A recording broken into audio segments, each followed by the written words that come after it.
Welcome to this episode of The Happy Psychic, and I am joined today by Shannon Grissom. Hi, welcome, Shannon. Hi, thank you for having me on your show. Oh, it's great having you. Great having you. Now, Shannon is an award-winning artist, television producer, host, author, songwriter. You recently launched an online creativity school called Painterly, I believe, as well. And you also self-published a children's book, Monkey Made the Sockies. And amongst other merchandise, you also have an Oracle card deck, which you have created, the Sock Monkey Oracle card deck. Yeah. So it sounds like you've had such an interesting background, but the thing that I found most fascinating actually was the fact that you came to art at a later stage in your life. You know, this isn't something that has come with you from childhood. How did that actually come about in the first place? Well, when I was growing up, I grew up in a very musical background. So we had a very creative household, but I didn't do much art. I think when I was in high school, I did take a couple painting. Well, it wasn't really a painting class. I painted with these women who are probably my peers' parents' age at the time, and so way younger than I am now. And I dabbled in it a little bit, but I just didn't do anything until I was in my 30s. And I took this. So the path was get out of high school, start college.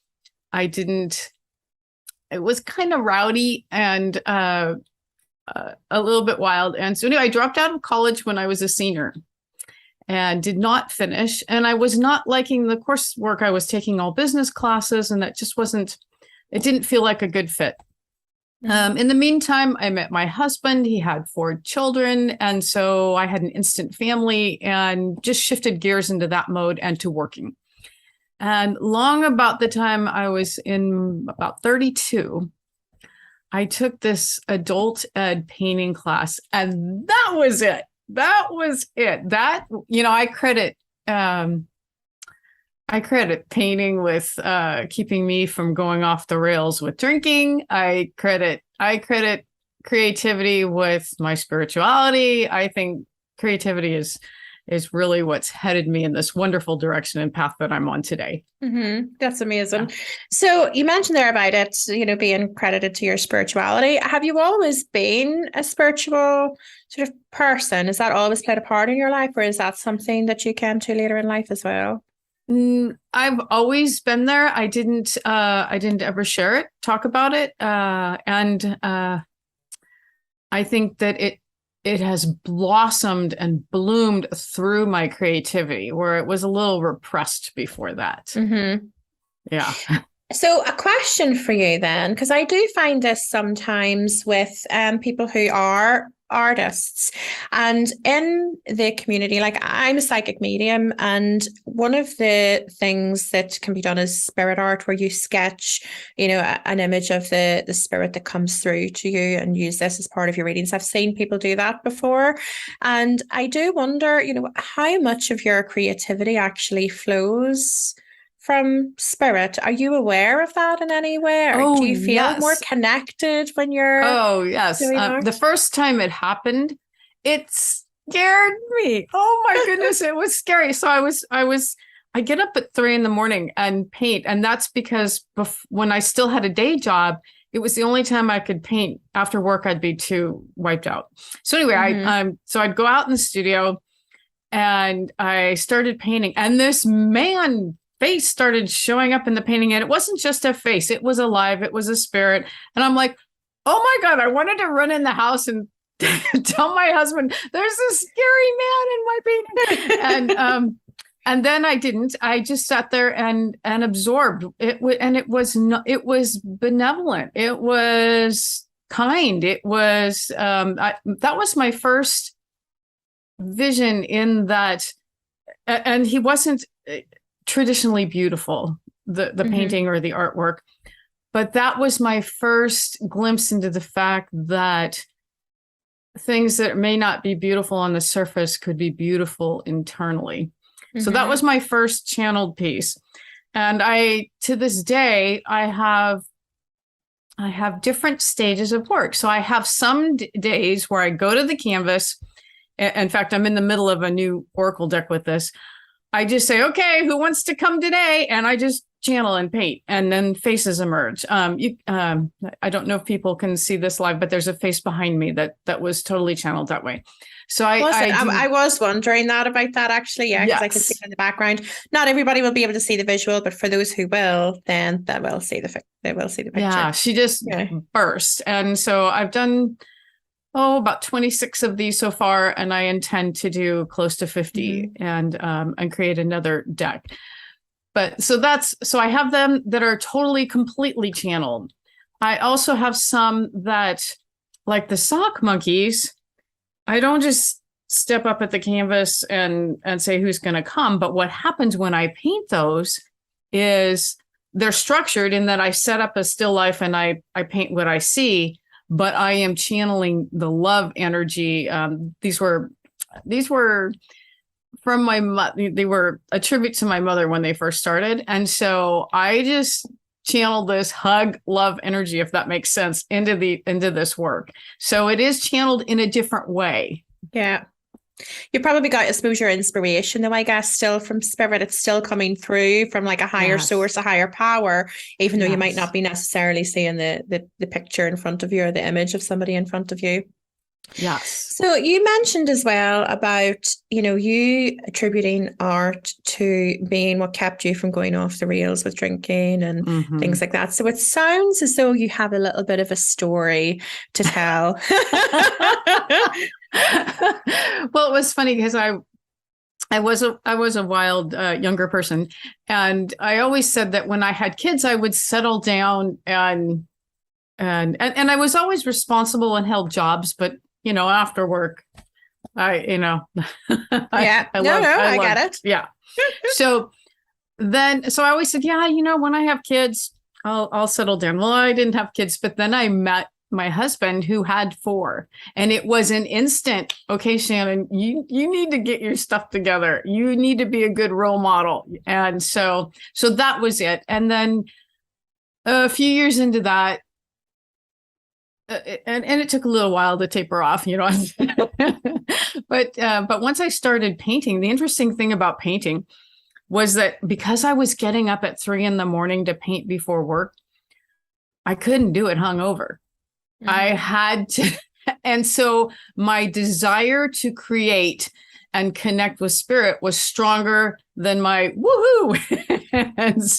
and what happened was, the painting and tuning into spirit became my woohoo. It became my drug of choice. And so I hope that makes sense. It's you know what? That makes complete sense. And I completely resonate with that. And I'm sure that there's going to be a lot of other people who will resonate with it or will start to resonate with it on their journey. But I used to be a bit of a party girl on occasion. I've never been a complete wild child, but of course, we all have pasts. We all have things that we think, oh my gosh, if that ever got out. But, I don't really drink anymore either. And not that I was never a big, huge drinker, but I definitely would have said that I was probably a binge drinker, that I would have partied hard when I partied. It was go hard or go home. And I very rarely went home. So whenever I really come into touch with my spirituality, it very much like the mediumship, connecting with spirit, the conversations I have, all of that started to become my drug of choice. And totally, all of a sudden, it's like nothing else matters. I'll give up drinking, I'll give up the partying, I'll give up the pork, whatever you want me to do, I'll do it. I'll just do it. So I can really understand from that perspective, how you can really get sucked into something. And, once you've sort of found your outlet and your creative outlet, it can be so, I suppose, domineering in your life that actually you'll forgo all of those things that you used to prioritize in favor of this new way of life.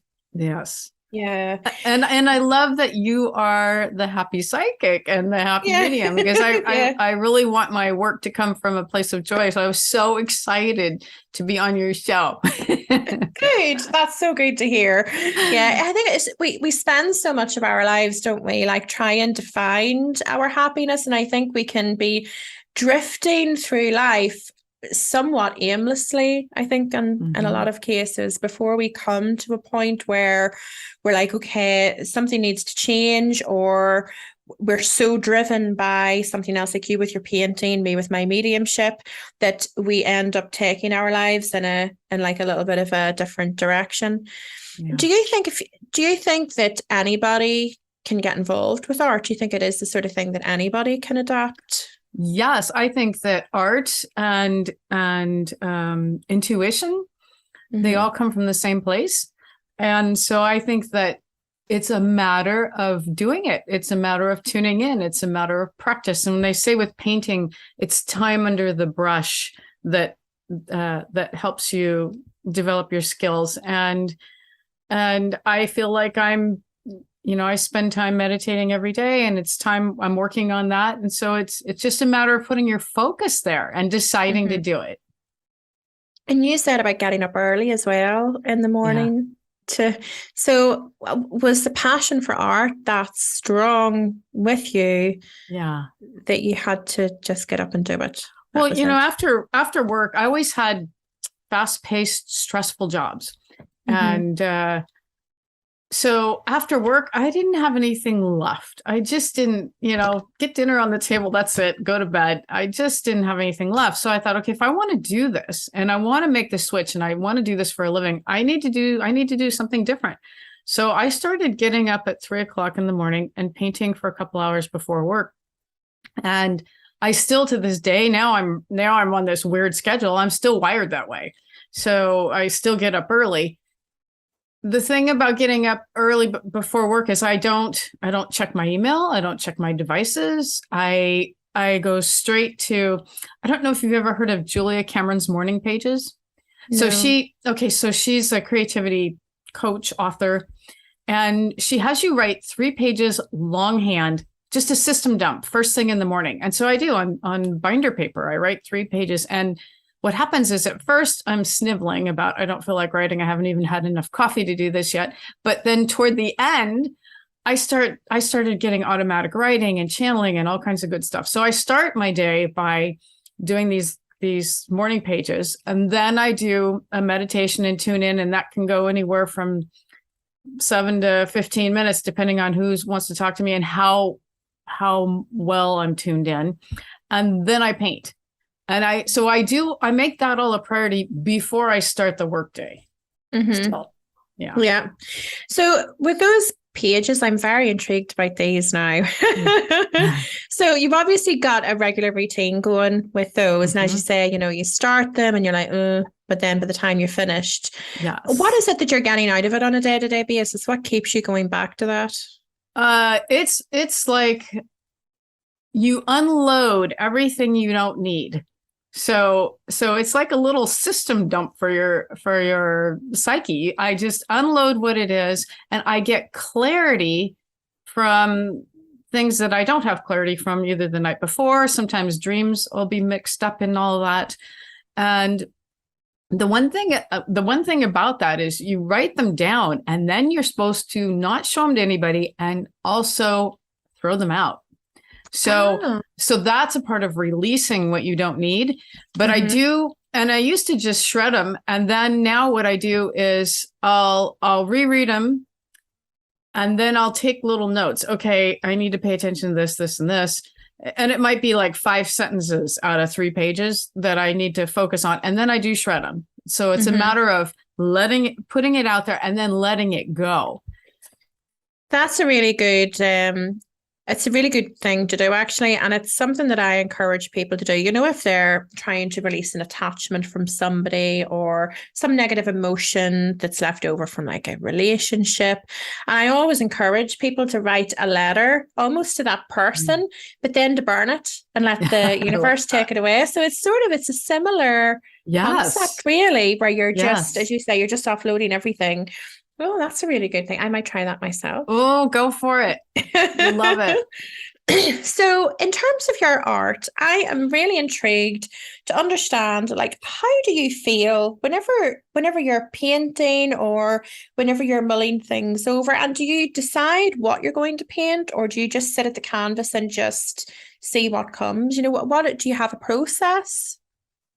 I have several paintings going at once. So I have some guides going, sock monkeys, and an occasional landscape.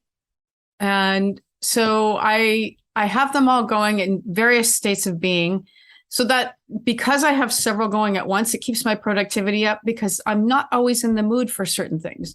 And I don't know until I get up that morning, like I might be planned the day, the day before, and say, oh yeah, I'm going to do this. And I wake up that morning, I'm like, no, I'm not feeling it. So I just wait and see what I feel like that morning. And sometimes I will have this inner conflict, because I might have something I need to do for a show, or I might have something that I need to do on a logical level. And so I don't know if you've ever used your body for a pendulum. And so you ask yourself a question and it leads, for me, leaning forward as a direction is a yes. And so sometimes when I really am not sure where I should go and they all feel like they're equal, I'll actually use my body as a pendulum. You just stand up and ask yourself a question, and you'll find out when you do that, which way is yes and which way is no. And and then it might be that random, but it's not, Yeah. I offer it up. I say, okay, what should I be working on? That's good. And then whenever you're actually sat painting, I know that there must be a sense of it being very therapeutic in a way. And did you always find that, or is that something I don't think I from the beginning, from when I started, I realized that I don't process life really well unless I'm doing something creative. And that could be some sort of cooking or going in the garden, or it's not, doesn't have to be officially creative. It could be anything, but as long as I'm doing some sort of painting, music, whatever, then it's like a walking meditation. So that helps me work through whatever's going on. I find that there are some days, let's say there's a lot going on and it's not particularly pleasant. There are some days that I will do a throw up painting. And what I do is I'm like, just get it out, throw it out. I don't, when I'm in that kind of place, I don't want to hurt what I'm working on. So I'm very conscious of that. And so I use it as a tool to heal. And yeah. And do you ever find that you could be painting and all of a sudden your mind's somewhere else and you're thinking of a certain issue that's going on in your life, and all of a sudden you're on autopilot painting, but your mind is elsewhere? Does that happen? Every day. Every single day. I am not, it's interesting. I had a painting teacher that once told me that the time for thinking about your work and analyzing it and critiquing it is not while you're painting. And I didn't get that when I first started painting. He said, before you approach the easel and after you're through, you can sit there and analyze it and pick it apart. But while you're painting, you should just be free and allow it to come out. So I do get off in La La Land. In fact, I did this TV show several years ago and on how to paint.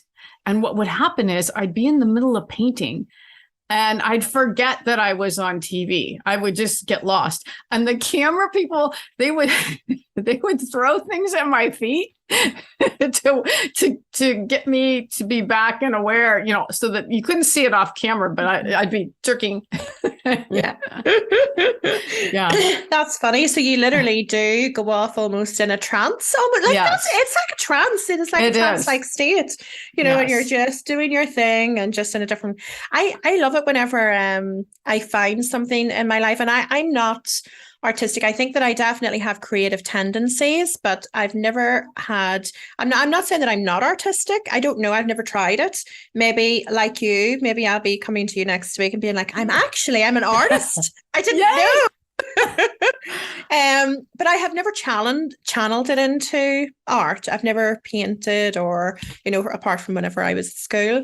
But it does remind me of, certain other things that I do in my life, whenever I'm writing or whenever I'm having, conversations with spirit, or sometimes whenever I'm meditating, and you do just sort of go off into just this automatic state where things are coming out, things are happening, and you're not necessarily paying full attention to it. So that is fascinating. I would love to understand actually more about that and actually watching you work. So I think I might have to go off and search and try and find some things. Yeah. I think a fun way for you to start would be to take your non-dominant hand and just get a piece of paper and tune in like you would if you were giving a reading and just ask for things to come out with your non-dominant hand. I feel like that's a more direct channel. Yeah. And pretty soon you'll start doodling, things will come out, and that might be a way to prime the pump and get you going. Oh, that'd be interesting, definitely. So you mentioned as well about healing, a lot of healing coming from this. Like how does it help people heal? And I don't mean necessarily you specifically, but I know that you've worked with a lot of people as well, taking them through and teaching them art.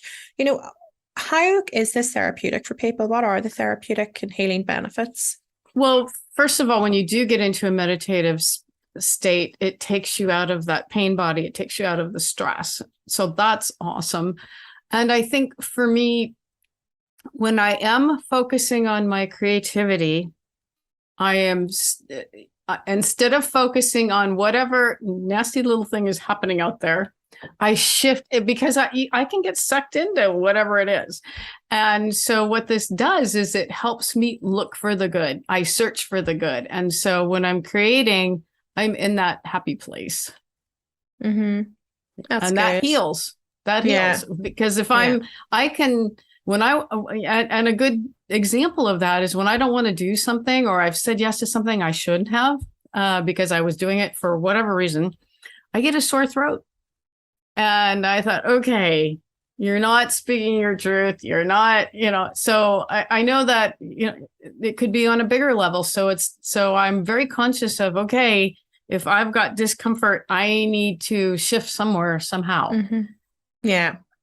That's so interesting about the throat. I think that's one thing that I don't think we recognize enough is whenever we have something in our body, like a sore throat or something like that, it is telling us that actually our throat chakra is blocked. We're not speaking our truth. It's like our hearts, whenever we're over giving, we're not giving enough to ourselves. So yeah, there's quite a lot there. Our blocked intuition is always a really good one in the solar plexus when there's like digestive issues and stomach ache.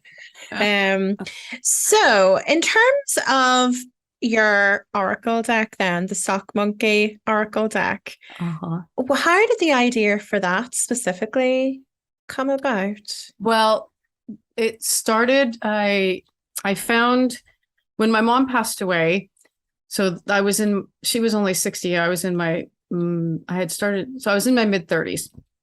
I found this sock monkey in a trunk. We were packing up the house and I found this sock monkey and I never had one. I didn't think much about it. But it just made me smile, made me feel good. So I took it home. And it sat in there for a couple years, but then there was a competition and painting competition. And I decided to use the sock monkey in the still life and make it a tribute to my mom. And what happened was I painted as I was painting the first one, I felt my mother's spirit there and I felt so much love. So I once had a painting teacher that said, you're the type that thinks if a little bit is good, a lot is better. So I just kept painting. I can't argue with her. I just kept painting because, it helped me transmute the grief I felt for my mom's passing into something very loving. And even from the beginning, I've always loved oracle card decks. I thought, you know what? This would be a good oracle card deck. So when I created the paintings, I did them all with an oracle deck in mind. But this is over a period of 20 years. I didn't do the oracle deck. I didn't do anything with them. And then during that pandemic, I had a one-woman show, had everything hung, and they closed the galleries. Nobody saw the work. So, okay, well, I thought was a one-off. But then they opened things up. And I hung another show and the same thing happened. And I said, okay, this is, my guides are trying to tell me something. And so I thought, okay, what if I had in my mind that I've always wanted to do that I never did? And I thought, this is it. It's time to hunker down and get the Oracle card deck done. And so that's what I did. I did the graphic design, and then I did and then when it came time for the text, I was like, oh my goodness, who am I to write the text for an Oracle card deck? And I heard in my mind's ear, it's not coming from you. Just write. And so I did. And the text came tumbling out in about a month. And then I found a wonderful publisher, Beyond Words. And it's just been an amazing ride. Yeah, that's amazing. That's so good. The deck looks really interesting, and it's something I guess that we all do have a little bit of nostalgia around these sock puppets. And I just think it's amazing how you've been able to use your creativity and turn it into a business. And even the fact that you discovered it in the first place, that those artistic sides of you.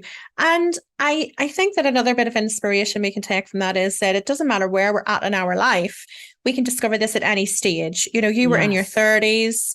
You know, I was in my 30s whenever I discovered my mediumship. So really, for anybody that's listening or watching, it does not matter. You know, you could be 50 years of age and finding your purpose, and it's not too late. You know, there's always time to embrace something new and to move forward. How did you feel about leaving the sorts of work that you had done before? What was the transition like for you? Because I appreciate that must have been a big step. It was a little scary. And so what I did was I started working my way down the ladder, and I found less demanding jobs. And then I went to a part-time position, and they wanted to promote me. And I said, okay, that's it. I've got to go. It's time to make the leap. So I talked to my husband, and, he said, you know what, let's just do it. Let's just make the leap. And it was scary. It was really scary, but I felt like it was time, and it was something I needed to do. And the other component was that I was so stressed out doing those jobs that I felt like to stay there any longer would have hurt my soul. And when I hurt my soul, that also hurts my body. And I'm like, no. Yeah. I'm not. So. Yeah, I know. I think whenever we are trying to continually push ourselves like a square peg into a round hole, at some point it just has to give. And it's better for us to be in control of that somewhat rather than the universe pulling the rug out from underneath our feet. But I do think that it's brilliant that you can give people inspiration to change direction at any stage. You know, if you discover all of a sudden that you're an artist or whatever it might be, an actor, whatever, just embrace it and go with it. You're being pulled that direction for a reason, and it's probably tied in with your purpose in some way. Yes. I feel like I feel there was somebody that had said you can start your day over anytime. Things get wonky. It's like, okay, push that aside, start your day over, and you can start your life over at any time. Mm-hmm. It's just a matter of deciding to do it. Yeah. That's brilliant. Well, what advice would you give to people who are trying to figure out if they have a creative streak, or even if somebody is sort of feeling a little bit drawn to art but doesn't know where to start, or would just be a bit curious to see, how they could develop? There's a good, as far as maybe switching gears in life and even with the creativity, Julia Cameron, who I mentioned before, she's been a huge inspiration. There's a book called The Artist's Way. And it's a 12-step program for creatives who aren't doing their creativity. And one of the exercises I love that she had in here was called a jealousy map. Now, I was brought up that you're not supposed to be jealous. You're not even supposed to admit that you're jealous, or, it's just an ugly little thing. But she had you write down, and I'm paraphrasing, but you had to write down 10 people you were jealous of. And then then you made another column. What did they have that you wanted?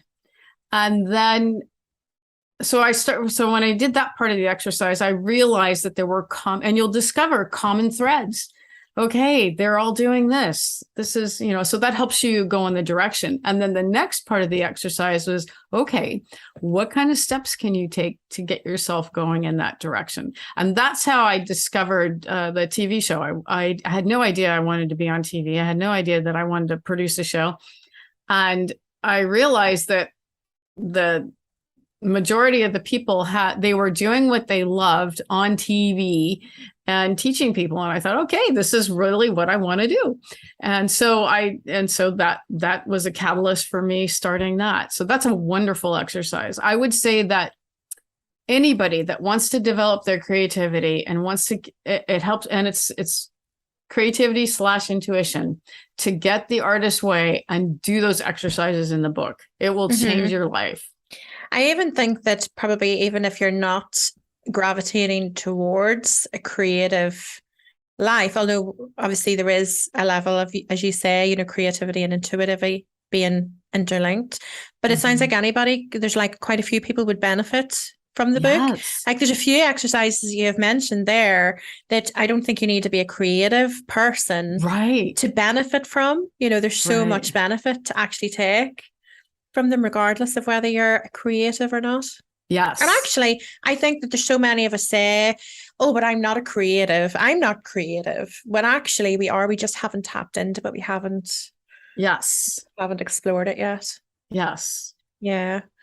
That's brilliant. Well, it has been such a pleasure having you on the show. I've loved having you. And where can people find your Oracle deck? Oh, go to sockmonkeyoracle.com. And there are a number of places you can buy it from that site. Yeah. Including Amazon, I think, as well. You can buy it on Amazon. Yes, definitely on Amazon. If you Google Sock Monkey Oracle on Amazon, it'll come up. Yeah. Yeah, that's excellent. And if people wanted to get in touch with you or to work with you to develop their artistic and creative nature, how can they reach you for that? They can email me at Shannon@shannongrissom.com. Excellent. Yeah. That's brilliant. Well, thank you so much. Thank you. It was fun to be on your show. Excellent.